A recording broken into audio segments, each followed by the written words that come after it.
बिस्मिल्लाहिर्रहमानिर्रहीम। नाज़रीन अस्सलाम वालेकुम। मैं हूँ आपका मेज़बान साबिर शाकिब वफाकी दारुल हुकूमत इस्लामाबाद से। कुछ ताज़ा तरीन ख़बरें हैं और ख़बरें बहुत ही अहम हैं।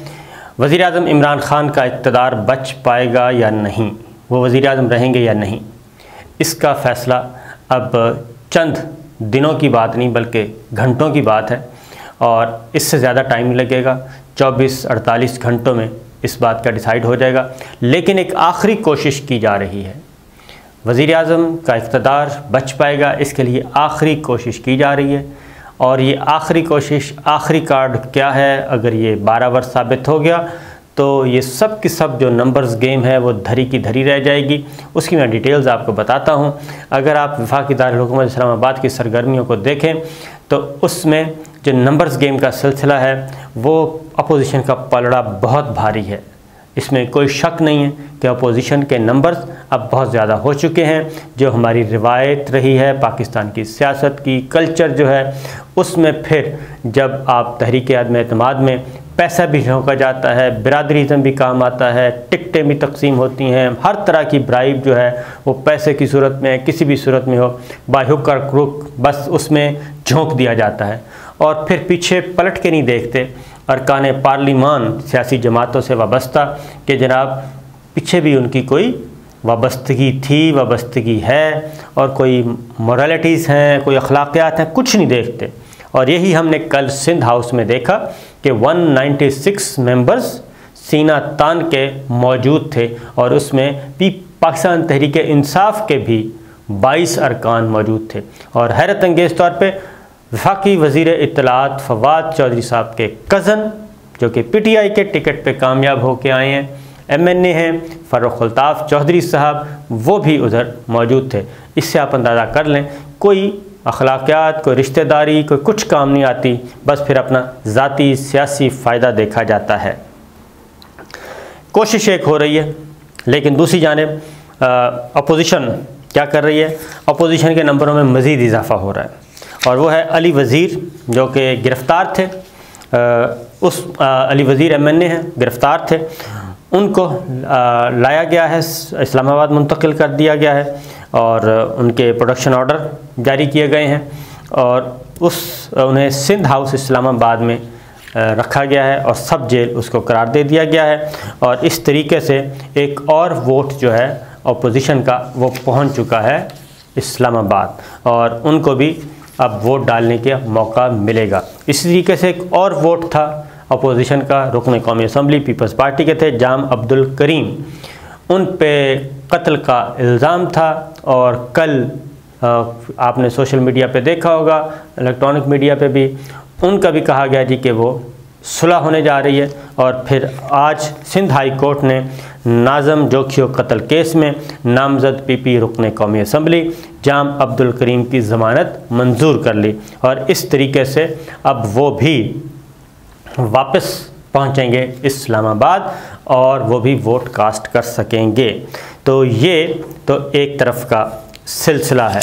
दूसरा, अमरीकी महकमा ख़ारजा की तरफ से एक स्टेटमेंट इशू हुआ है क्योंकि अब जो मामला चला गया है वो चला गया है खुफिया मरासला, पाकिस्तान को धमकी दी गई। ये भी कंफर्म हो गया है क्योंकि इसमें ढकी छुपी बात नहीं है, ये अमेरिका की तरफ से धमकी दी गई और अमेरिका की तरफ से किस अफसर ने, अमेरिकी हुकूमत के किस ओहदेदार ने ये काम किया उसका भी पता चल चुका है और ये बाकायदा तौर पे एक मरासला थमाया भी गया और गुफ्तगू भी की गई। और ये शाज़ो नादर ही होता है कि इस तरीके से आप धमकी अमेज़ गुफ्तगू, धमकी अमेज़ ज़ुबान इस्तेमाल करें, लेकिन ऐसा हुआ। अमरीकी महकमा ख़ारजा ने इस बारे में अपना पॉइंट ऑफ व्यू दिया है। वो कहते हैं कि जी पाकिस्तान में जो अदम एतमाद की तहरीक है उसमें अमेरिका का कोई किरदार नहीं है। उन्होंने लाताल्लुकी का इजहार किया है। अदम एतमाद में अमेरिका के मुलव्वस होने के इल्ज़ामात में सदाकत नहीं है और ये धमकियाँ में ख़त में भी सदाकत नहीं है। और ये आपको पता है कि लाइक माइंडेड है एक जनाब एक मीडिया हाउस है लाइक माइंडेड, उनकी तरफ से ये कोशिश की गई। तो अमरीकी महकमा खारजा ने कहा कि पाकिस्तान में जारी सूरत हाल को मॉनिटर कर रहे हैं, पाकिस्तान के आईनी अमल की तकरीम करते हैं, पाकिस्तान में कानून की हुक्मरानी को सपोर्ट करते हैं। और ये चीज़ अमरीकी महकमा खारजा की तरफ से आई है। और जबकि दूसरी जानिब अमरीकी महकमा खारजा का ये मौक़िफ़ जो है वो सपोर्ट नहीं कर रहा, ज़मीनी हक़ाइक़ बिल्कुल मुख्तलिफ़ हैं। और ये साबित हो चुका है, ये बात साबित हो चुकी है कि ये काम हुआ और ये काम अमेरिका ने किया। अभी तक सरकारी तौर पे किसी ने नाम नहीं लिया कि ये कौन सा मुल्क था। अभी तक हुकूमत रिस्ट्रेन का मुजाहरा कर रही है और उस पे ख़त के मंदरजात और मुरासले के मंदरजात, बहुत सारी चीज़ें अभी तक सामने नहीं आई, मुल्क का नाम नहीं। लेकिन हम आपको कंफर्म कर रहे हैं क्योंकि ये सवालनामा जो भेजा गया ये दरअसल इस सारी बहस से निकालने के लिए भेजा गया था कि ज़रा अमेरिका का पॉइंट ऑफ व्यू आ जाए, ताकि टीवी स्क्रीन पे दोनों चीज़ें चलें और वज़ीर आज़म इमरान ख़ान और उनकी हुकूमत के मौक़िफ़ को झुटलाया जा सके, जबकि हकीकत ऐसी नहीं है। उसकी रीज़न ये है कि पाकिस्तान के अमेरिका में सफ़ीर डॉक्टर असद, उन्होंने इस बात की तस्दीक कर दी है कि बिल्कुल ये हुआ। और ये सब कुछ उस वक्त हुआ जब वो पाकिस्तान लौट रहे थे और उससे पहले एक मीटिंग, बाकी मैं डिटेल्स में नहीं जाना चाहता, लेकिन एक ट्वीट बाकायदा इसको डिस्क्लोज़ भी कर दिया है। हमारी इंतहाई सीनियर जर्नलिस्ट हैं नसीम ज़हरा, उन्होंने इसको ट्वीट भी कर दिया है कि अमेरिका के अंडर सेक्रेटरी जो हैं उन्होंने ये सब कुछ किया। और बाकायदा तौर पे कहा गया कि वज़ीर आज़म इमरान ख़ान, क्योंकि अमेरिका और पाकिस्तान के ताल्लुकात उन्होंने कहा कि जुड़े हुए हैं तहरीक अदम एतमाद से, और अगर तहरीक अदम एतमाद कामयाब हो जाती है, वज़ीर आज़म इमरान ख़ान चले जाते हैं, तो पाकिस्तान के साथ बातचीत शुरू हो जाएगी। और अगर नहीं जाते, और हाँ, अगर वज़ीर आज़म इमरान ख़ान चले जाते हैं, बातचीत का सिलसिला भी शुरू, और हम आपको माफ़ भी कर देंगे, यानी कि पाकिस्तान को माफ़ कर देंगे। और अगर नहीं तो फिर खमियाजा भुगतना पड़ेगा। तो ये चीज़ें, अब ये कोई मेरा अपना अंदाज़ा है कि इस्लामाबाद हाई कोर्ट भी इसको रोक चुकी है कि जनाब ये कोई ऐसी चीज़ ना दें जो कि ऑफिशियल सीक्रेट एक्ट के तहत आता हो। लेकिन मेरा अपना अंदाज़ा है कि ये अब कोई ढकी छुपी चीज़ रहेगी नहीं, और फिर वफाकी हुकूमत पाकिस्तान की जो फेडरल गवर्नमेंट है, कैबिनेट है, उसके पास ये इख्तियार होता है कि किसी भी डॉक्यूमेंट को वो उस कैटेगरी से निकाल दे कि जनाब ये क्लासिफाइड है, ये नॉन क्लासिफाइड है, वो कर सकती है। और अभी तक उसके बारे में भी सोचा जा रहा है। तो ये बात तो साबित शुदा हो गई, तय हो गई कि ये हकीकत है। तो इससे अब हमें सिर्फ ये सोचने की ज़रूरत है, और ख़ास तौर पे हमारे मुक़्तदर इदारों को भी, कि क़तई नज़र इसके कि इस वक्त वज़ीर आज़म कौन है, इमरान ख़ान की शख्सियतों की साइड पे रख दें। इमरान ख़ान जाने, अपोजिशन जाने, ये सियासी जंग चलती रहेगी और गिराना, उखाड़ना, पछाड़ना, ये सब चलता रहता है। लेकिन अगर इसमें ज़रा भी हकीकत है कि पाकिस्तान के वज़ीर आज़म को गिराने के लिए एक दूसरी बड़ी ताकत, दूसरा बड़ा मुल्क जो है वो कोशिशें कर रहा है और पाकिस्तान को धमकियां दे रहा है, तो ऐसी सूरत में मेरा ख़्याल है कि वक़ार का तकाज़ा यही है कि इस इशू को टेकअप करना चाहिए। चाइना जो है वो बाकायदा तौर पे कह चुका है कि अगर ये सारी बातें दुरुस्त हैं तो फिर ऐसा पाकिस्तान में नहीं होना चाहिए। चाइना की बड़ी तयशुदा पॉलिसी है कि वो मुल्कों के अंदरूनी मामलात में इस तरह के नहीं करता, मदाखलत नहीं करता, दिलचस्पी नहीं लेता।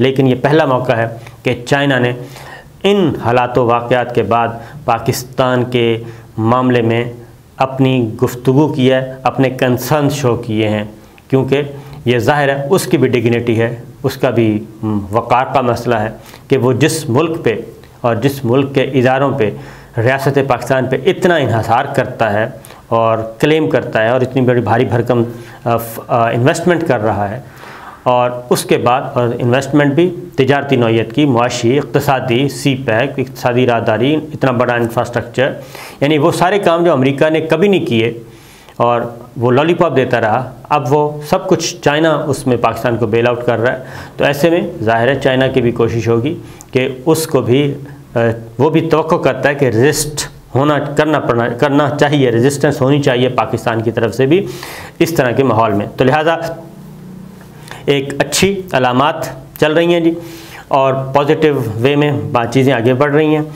पार्लियामेंट के इन कैमरा सेशन की भी तैयारी की जा रही है कि उसमें, या फिर पार्लियामेंट की जो सिक्योरिटी कमेटी है, नेशनल सिक्योरिटी कमेटी एक पार्लियामान की भी बनी है, पार्लियामानी सिक्योरिटी कमेटी, सिर्फ उनको, जिसमें हर जमात की नुमाइंदगी मौजूद है, उसमें उस मरासले को, उस धमकी अमेज़ ख़त को दिखा दिया जाए, बता दिया जाए, रिकॉर्ड पे ले आया जाए, ताकि कल को ये ना हो कि जनाब हमें तो बताया ही नहीं था।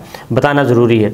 उसके बाद कौमी सलामती कमेटी का इजलास आज हुआ वज़ीर आज़म हाउस में, उसमें वज़ीर आज़म इमरान ख़ान उसको सदारत कर रहे हैं। General Qamar Javed Bajwa army chief हैं, chairman joint of staff committee हैं जनरल रज़ा, उसके बाद air chief, naval chief, DGI-SI और होपफुली DGI भी, और इस तरीके से वफाकी वज़रा, वज़ीर इत्तलात व नशरियात, वज़ीर दाखिला, वज़ीर दिफ़ा, तमाम अहम वज़रा उसमें मौजूद हैं। तो उसका भी यही एजेंडा था कि जनाब ये एक बाकायदा तौर पे एक धमकी अमेज़ मरासला है, ये हकीकत है और ये मौसूल हुआ है, और इसका ताल्लुक़ वज़ीर आज़म इमरान ख़ान के ख़िलाफ़ तहरीक अदम एतमाद से है।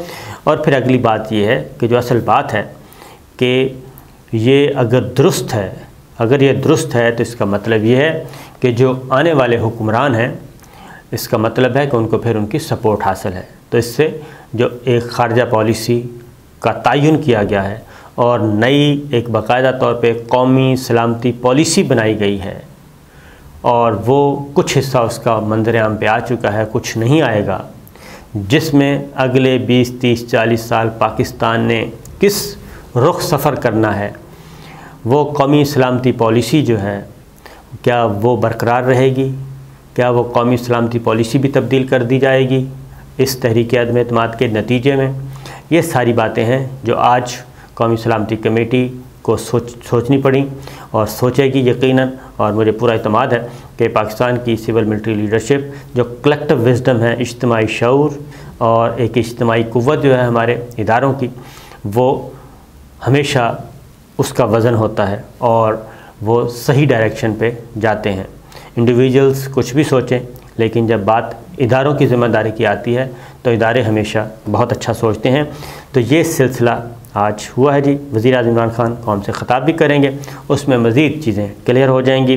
तो ये आखिरी कोशिश की जा रही है और इसमें बहुत ज़्यादा इम्कान मौजूद है कि काफ़ी इम्कान मौजूद है कि चीज़ें तहरीक अदम एतमाद के बजाय कोई और रुख इख्तियार कर लें और कोई और पॉलिटिकल सेटलमेंट हो जाए और एक जमहूरी और आइनी तरीके से एक नया मैंडेट की तरफ जाया जाए, फ्रेश इलेक्शन की तरफ जाया जाए, ताकि ये धमकियाँ शमकियाँ जो हैं, ये सारी चीज़ें, वरना ये तलखी जो है, अगर इस इशू को यहीं छोड़ दिया गया तो ये तलखी, ये मरासला और इस धमकियों के नतीजे में हुकूमत का जाना, ये इंटरलिंक हो जाएगा।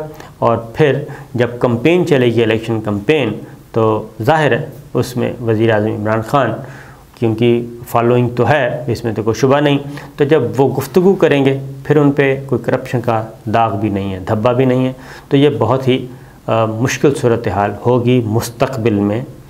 इसीलिए अभी से सोचने वालों को सोच लेना चाहिए, वरना ऐसा ना हो कि कल को फिर एक नया कहने कि जनाब ये क्या हो गया, तो ये कौन सी गुफ्तगू है, ये कैसी गुफ्तगू है। तो ये सिलसिले को रोकना चाहिए। तो बहरहाल बहुत सारी बातें हो गई हैं, अब देखते हैं कि क्या होता है। खेल जारी है, तो इंशाअल्लाह अगली वीडियो में मज़ीद तफ़सीलात आपको बताएंगे। इजाज़त दीजिए, अल्लाह हाफ़िज़।